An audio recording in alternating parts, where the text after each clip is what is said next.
Bueno, vamos a explicar esta central frigorífica con compresores alternativos para temperatura positiva. En esta central vemos que tenemos tres compresores conectados en paralelo. Tenemos un colector de aspiración y un colector de descarga. ¿Vale? En este colector tenemos un manómetro de baja y una sonda de presión de baja, ¿vale? Sería la 19. También tenemos una sonda de presión de alta, que sería esta, la 24. Esto es porque la central, después cuando veamos cómo funciona una centralita electrónica para la regulación de una central de compresores, veremos que el funcionamiento de la central va a depender principalmente de la señal que le envíe la sonda de temperatura, la sonda de presión de baja, de tal manera que se van a poner en funcionamiento los compresores en función de la presión de baja que tengamos, la presión de aspiración, de tal manera que si la presión de aspiración es muy baja, van a ir parando compresores, y si la presión de aspiración va subiendo, pues van a ir entrando compresores. Si la presión de aspiración es muy baja, es señal de que tengo pocos evaporadores funcionando. Entonces, por eso tengo poco caudal de refrigerante. Entonces, en ese momento irían parando compresores. Sin embargo, si la presión de aspiración va subiendo, es señal de que tengo muchos servicios, muchos evaporadores en funcionamiento y por tanto van a ir entrando en funcionamiento los compresores. En el caso de la alta, esto se va a utilizar, la señal que tengamos de la sonda de presión de alta, se va a utilizar para poner en funcionamiento más o menos ventiladores o para regular la velocidad la velocidad de algún ventilador, si es que tienen regulación de velocidad. Si no, se haría simplemente poniendo en funcionamiento, parando ventiladores del condensador. Esto es debido, por ejemplo, si la presión de alta va subiendo, pues entonces se van poniendo en funcionamiento más ventiladores del condensador para bajar esa presión de alta. Sin embargo, si la presión de alta es muy baja, por ejemplo, cuando tengamos temperaturas exteriores muy bajas, para subir la presión de condensación lo que se hace es parar ventiladores. De esa manera la presión de condensación sube. ¿Vale? También tenemos aquí en esta central un separador de aceite. De este separador de aceite tenemos que ir a un depósito de aceite y de este depósito de aceite alimentamos de aceite a todos los compresores a través de un controlador de nivel o un regulador de nivel de aceite. ¿Vale? Esto se pone porque si tenemos algún compresor parado, el resto de compresores que estén en funcionamiento aspirarían el aceite del compresor que está parado y podría dejar sin aceite a ese compresor, de tal manera que cuando se pusiese en marcha tendría problemas de lubricación. También vemos aquí la válvula 15, que es una válvula de despresurización, le llama. Esta válvula lo que hace es lo siguiente. Estos controladores de nivel de aceite, si son mecánicos, no admiten una presión muy elevada en su entrada. Por lo tanto, cuando la diferencia de presión entre la aspiración y la presión que tengo en el depósito es inferior a 1,4 bares, esta válvula está completamente cerrada. Cuando esa diferencia de presión entre la que tengo aquí en el depósito de aceite y la de aspiración es superior a 1,4 bares, esta válvula empieza a abrir, de tal manera que la presión aquí va bajando, ¿no? Si la diferencia de presión sigue subiendo, pues esta válvula sigue abriendo, hasta que cuando la diferencia de presión entre la presión que tengo en el depósito de aceite y la presión que tengo en el colector de aspiración es superior a 3 bares, esta válvula estaría completamente abierta. Este sería el funcionamiento de esta válvula, ¿vale? Esta es una válvula de Danfoss que es similar, digamos, a una válvula de retención que se llama NRD. Pero vamos, esta válvula lo que hace es esto. Cuando la presión, la diferencia entre la entrada y la salida es superior a 1,4 bares, 1,4 bares más alta aquí que aquí, esta válvula empieza a abrir. Por debajo de 1,4 está completamente cerrada.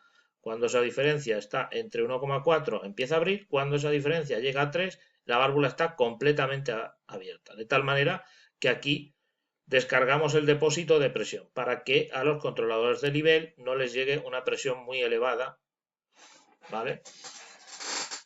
Bien, otra válvula que tenemos aquí, curiosa, digamos, en el circuito, sería esta válvula, que es una válvula de regulación de presión, una válvula reguladora de la diferencia de presión pilotada, la 25, que le llama válvula, la 25, que le llama válvula de desescarche de gas caliente.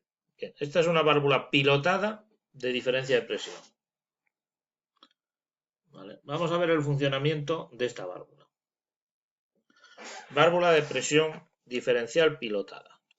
Esta válvula es esta. Esta válvula consta, en este caso, aquí pone PM3, pero es la ICS3, ¿vale? Consta de 3 pilotos. Este piloto, este y este. Cuando la válvula cuando esta válvula está abierta, esta válvula no provoca ninguna caída de presión entre su entrada y su salida, más que la caída de presión que se produzca por la circulación de refrigerante a través de ella, pero es mínima. Esa diferencia, esa caída de presión es mínima. Cuando esta válvula cierra, se activa la CVPP, que esta válvula lo que hace es tomar la presión a la entrada y tomar la presión a la salida, a través de un orificio interno de la ICS3. Entonces esta válvula lo que hace es mantener una diferencia de presión entre la entrada y la salida que yo haya regulado. Por ejemplo, si yo esa diferencia de presión la puedo regular entre 0 y 7 bares. Si, por ejemplo, regulo esa diferencia de presión a un bar, siempre voy a tener un bar aquí más que aquí. ¿Vale? ¿Para qué se hace esto? Bien, pues esto se hace para que tenga una diferencia de presión entre esta toma, entre la entrada y la salida de la válvula, para poder realizar los desescarches. Cuando se inicia un desescarche, a través de estas válvulas se manda gas caliente para el desescarche al evaporador que está en desescarche. Ese gas refrigerante, parte de él va a condensar y va a volver por aquí otra vez a la línea de descarga. Claro, si la presión que tengo aquí y aquí es igual, ese refrigerante no va a poder retornar porque se quedaría atrapado pues en el evaporador y en lo que son las tuberías.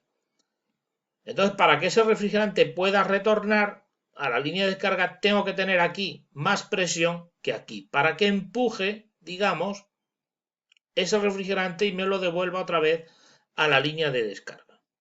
Pues entonces, eso es lo que hace la válvula. Cuando no hay ningún evaporador en desescarche, esta válvula está completamente abierta, tendría abierta la EVM y cuando entra en desescarche, cuando algún evaporador entra en desescarche, primero abriría esta válvula, que es la válvula ecualizadora que le llaman, para presurizar el circuito, y a continuación abro esta válvula, que es de mayor tamaño, de tal manera que a partir de ahí empiezo el desescarche. Pero previamente a esto, esta válvula tiene que entrar en acción y provocar una caída de presión entre la entrada y la salida. Entonces, una vez que estamos en desescarche, el gas caliente me va por aquí al evaporador, se produce el desescarche y el retorno de condensados se me produce por aquí a la línea de descarga.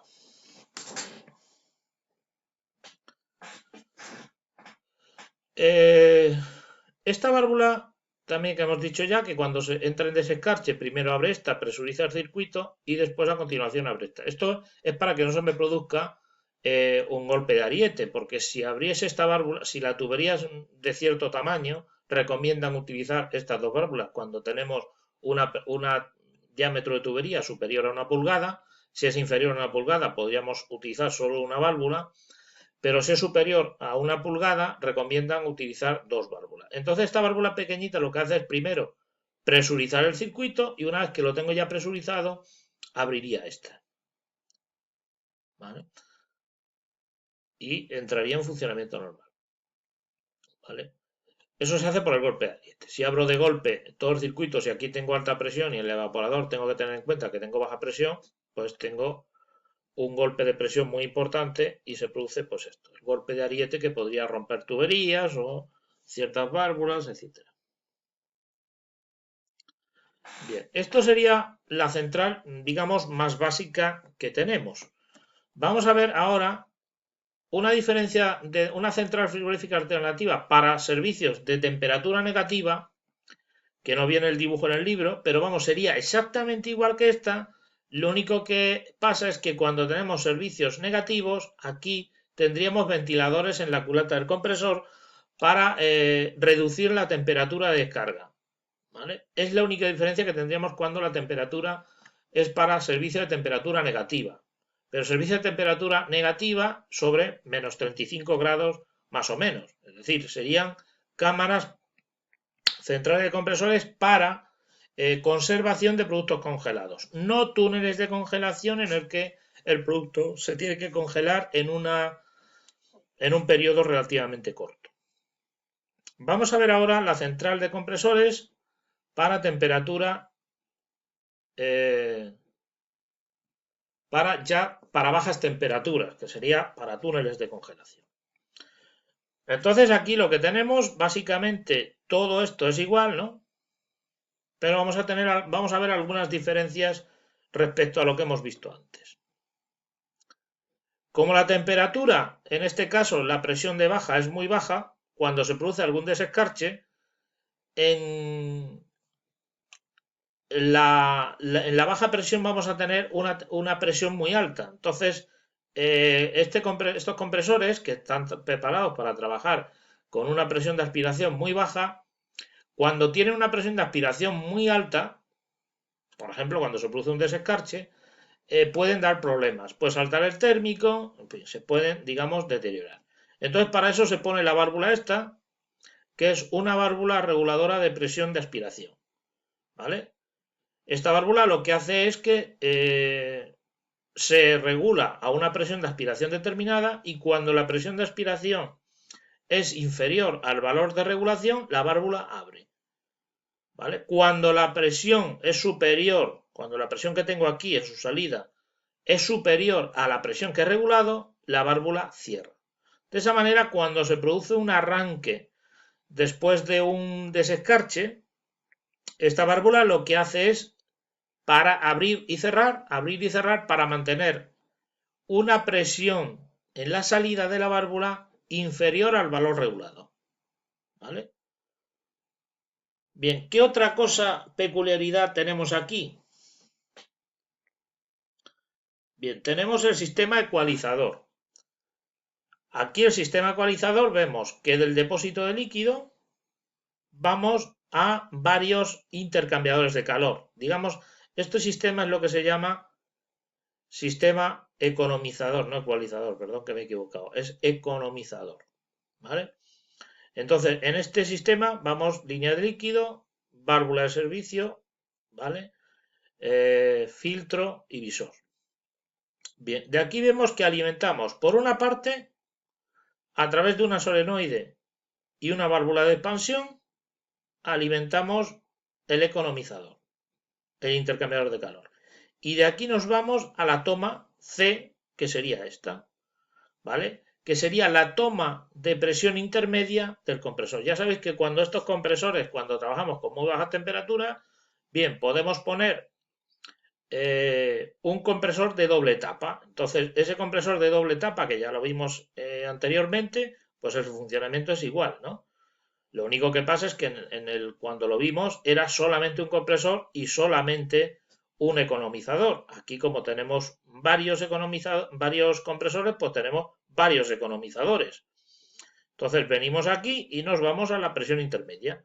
Otra parte del refrigerante pasa por el intercambiador de calor, con lo cual se enfría y a partir de aquí vamos a los servicios. Con lo cual aquí lo que hacemos es aumentar el subenfriamiento del refrigerante líquido que va a los evaporadores y por otra parte, a través de este intercambiador, bajar la temperatura de descarga de la primera etapa. ¿Vale? Esto básicamente es lo que tiene de peculiar esta central de compresores. Básicamente todo lo demás es igual. Lo único distinto que tenemos es este sistema economizador que le llaman y las válvulas de presión de aspiración. ¿Vale? Bien, pues nada, pues hasta otro.